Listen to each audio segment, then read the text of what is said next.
भारत और पाकिस्तान के बंटवारे के वक्त दोनों की फाइनेंशियल कंडीशन लगभग सेम थी, लेकिन आज इंडिया जहां डेवलपमेंट की नई नई मिसालें पेश कर रहा है, वहीं पाकिस्तान आज भी एक ऐसे लीडर को ढूंढ रहा है जो पीएम की कुर्सी पर पूरे 5 साल तक बैठ सके। जी हाँ, ये बड़ी ही हैरानी की बात है कि बंटवारे के बाद से अब तक पाकिस्तान में एक भी ऐसा पीएम नहीं बना जिसने 5 साल तक गद्दी संभाली हो, क्योंकि या तो वहाँ सरकार का तख्ता पलट हो जाता है या फिर पीएम की गोली मारकर हत्या कर दी जाती है। इन्हीं सब वजहों से पाकिस्तान डेवलपमेंट की जगह अपनी पॉलिटिकल क्राइसिस में ही उलझ कर रह गया है और आज इसकी हालत इतनी खराब हो चुकी है कि लोग रोटी के लिए तरस रहे हैं। आज पाकिस्तान भी श्रीलंका जैसी बर्बादी के रास्ते पर है, जहां जल्दी कुछ बड़े फैसले अगर नहीं लिए गए तो देश में भुखमरी फैल जाएगी। लेकिन फैसला लेगा कौन? वहां की गवर्नमेंट जो लोगों की सुनने को तैयार नहीं है, या फिर आर्मी जो सरकार के साथ साथ पूरे देश को अपने इशारों पर नचा रही है? पाकिस्तान आखिर इस तबाही पर कैसे आ खड़ा हुआ? क्यों इस देश के हर हिस्से में आज प्रोटेस्ट छिड़े हुए हैं?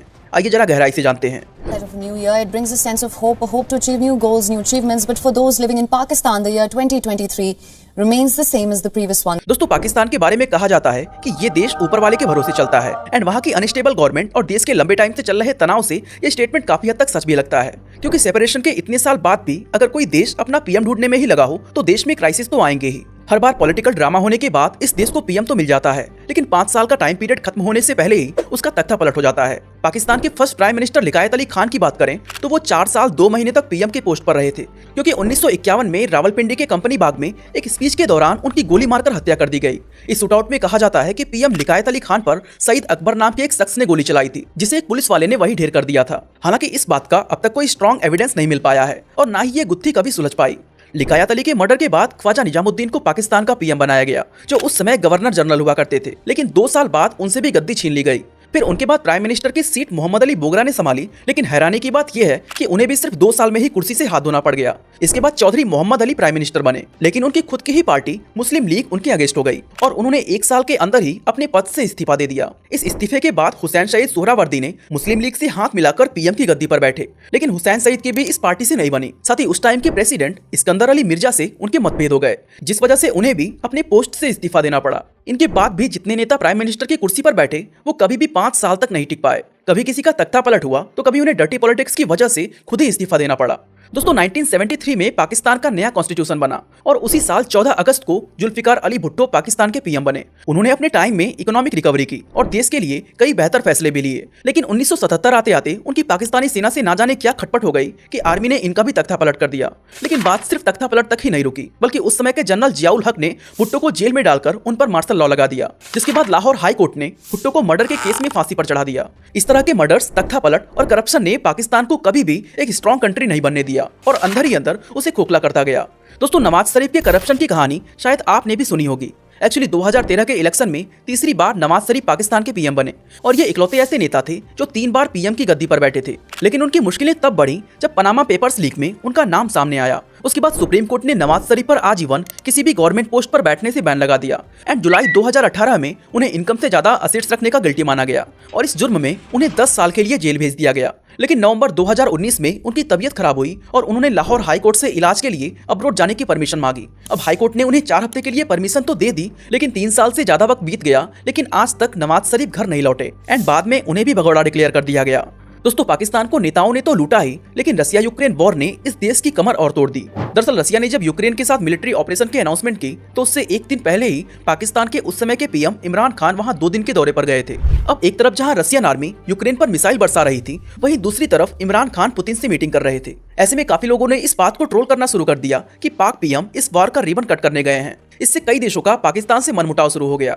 वैसे वजह चाहे जो भी हो, लेकिन अपने इस एक दौरे से पाकिस्तान ने कई बड़े देशों के साथ दुश्मनी ले ली एंड यूक्रेन के साथ भी उसके रिश्ते खराब हो गए। हालांकि दोस्तों, इमरान खान का कहना है कि उनका रसिया जाने का डिसीजन गलत था, लेकिन इसके लिए भी उन्हें आर्मी ने ही फोर्स किया था। दोस्तों, अब तो आप समझ गए होंगे कि आर्मी कैसे इस पूरे देश को कंट्रोल कर रही है और गद्दी पर बैठे नेता पावर में होते हुए भी आर्मी के हाथ की कठपुतली बने हुए हैं।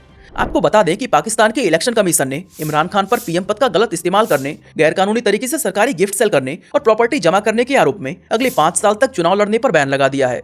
साथ ही 5 साल से पहले वो किसी भी गवर्नमेंट पोस्ट पर अपॉइंट नहीं किए जाएंगे। दोस्तों, इलेक्शन कमीशन के इस फैसले के अगेंस्ट इमरान खान ने पाकिस्तान में बड़ी बड़ी रैलियां की एंड 28 अक्टूबर 2022 को लाहौर से इस्लामाबाद की तरफ इमरान खान ने एक बहुत बड़ा मार्च शुरू किया।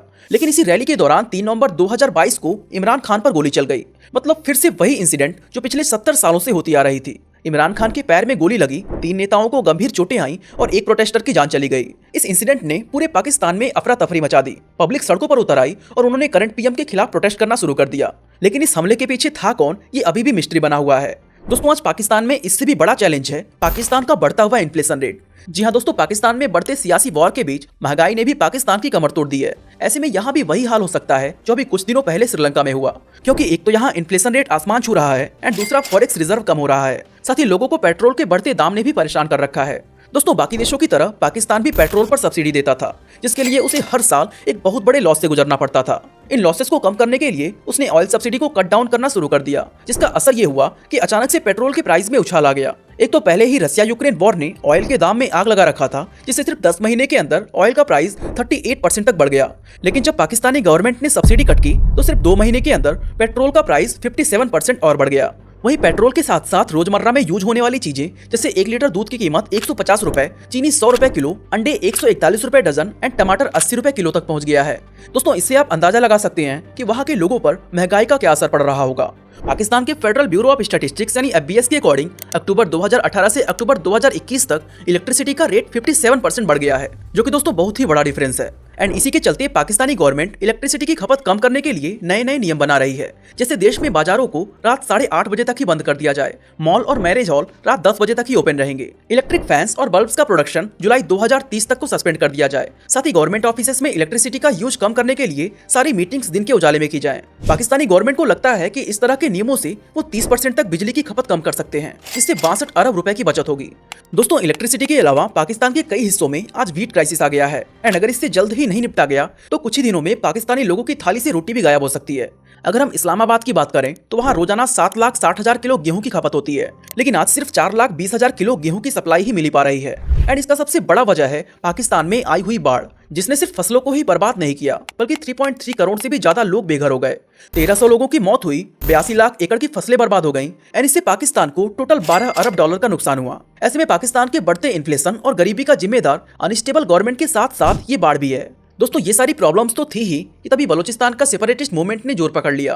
दरअसल भारत के बंटवारे के टाइम से ही बलूचिस्तान के लोग अलग देश की मांग करते रहे हैं। उन्हें कभी भी पाकिस्तान के साथ रहना पसंद नहीं था। अगर हम एरिया के हिसाब से देखें तो बलूचिस्तान पाकिस्तान का सबसे बड़ा प्रोविंस है एंड यहाँ की खास बात यह है कि इस जगह पर नेचुरल रिसोर्सेज भरी पड़ी है। यहाँ कोल, यूरेनियम, पेट्रोल, नेचुरल गैस और कॉपर का बहुत बड़ा भंडार है। दोस्तों, कुछ समय पहले पाकिस्तान ने यहाँ चीन के साथ कई प्रोजेक्ट शुरू कर दिए एंड ये दोनों मिलकर भारी मात्रा में वहाँ से नेचुरल रिसोर्सेज निकाल रहे हैं, जिसके चलते लोग इसके और भी अगेंस्ट हो गए हैं। बलोच नेशनलिस्ट लीडर्स का कहना है कि पाकिस्तान की सेंट्रल गवर्नमेंट उन्हें बर्बाद कर रही है। उन्हें देश के बाकी लोगों की तरह राइट्स भी नहीं मिल रहे एंड पाकिस्तानी आर्मी वहाँ किडनैपिंग, हरासिंग और लोगों का मर्डर कर रही है। और यही वजह है कि पाकिस्तान के खिलाफ उनका सेपरेटिस्ट मूवमेंट और भी तेज होता जा रहा है।